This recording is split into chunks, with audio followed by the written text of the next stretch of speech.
To prepare for your licensing exam, it's essential to understand the core features of generalized anxiety disorder and panic disorder. These conditions are among the most common anxiety disorders encountered in clinical practice.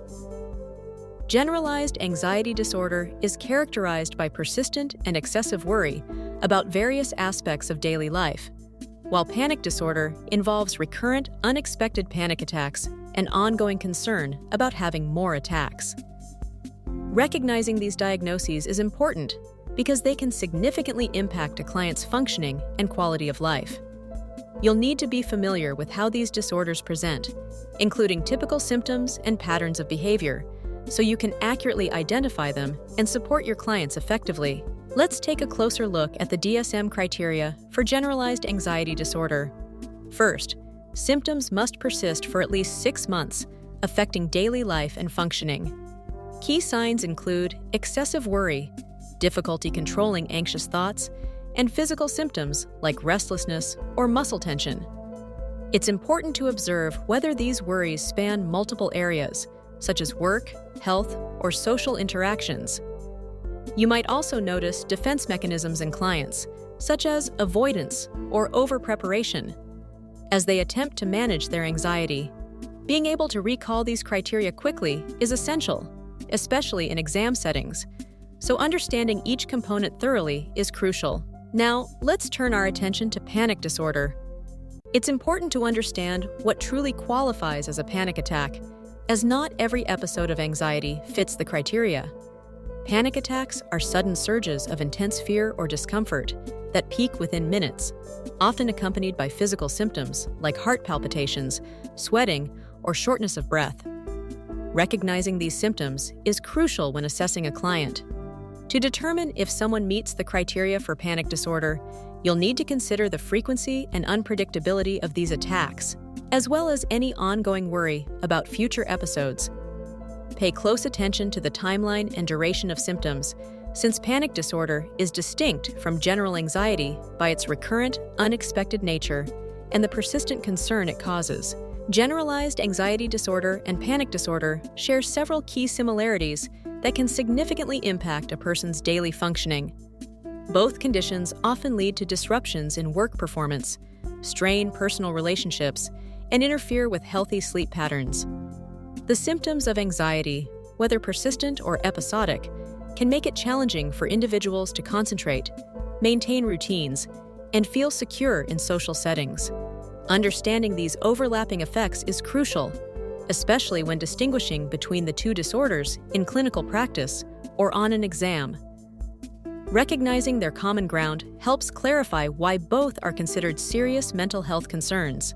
Understanding the differences between generalized anxiety disorder and panic disorder is essential, especially for those preparing for exams or working in clinical settings.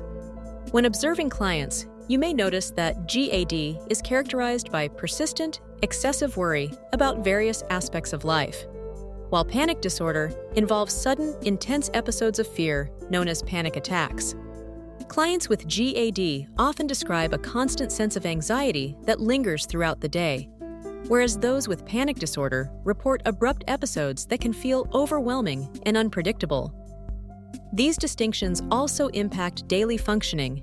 GAD can lead to ongoing difficulties with concentration and sleep, while panic disorder may cause individuals to avoid certain situations for fear of triggering an attack.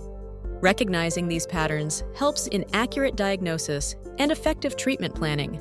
Meet Sarah, a client living with generalized anxiety disorder. Her days are often filled with persistent worries about everyday matters, such as her work performance and personal relationships. These concerns are not fleeting. Instead, they linger and intensify, affecting her ability to concentrate and make decisions. Physically, Sarah experiences symptoms like muscle tension, restlessness, and occasional headaches. At work, her anxiety leads to missed deadlines and difficulty collaborating with colleagues. In her personal life, she finds it challenging to relax and connect with friends and family. Sarah's case illustrates the real-world impact of generalized anxiety, making it a common scenario encountered in clinical assessments. Let's take a closer look at Sarah's symptoms to understand why generalized anxiety disorder, or GAD, is the more accurate diagnosis compared to panic disorder. Sarah consistently reports excessive worry about various aspects of her life, which is a hallmark of GAD. You may also notice that her anxiety is persistent and not limited to sudden intense episodes. Unlike panic disorder, she does not describe unexpected panic attacks or a fear of having more attacks. Instead, her symptoms are ongoing and diffuse rather than episodic and acute. This careful comparison helps clarify the distinction and demonstrates the analytical approach needed for exam scenarios.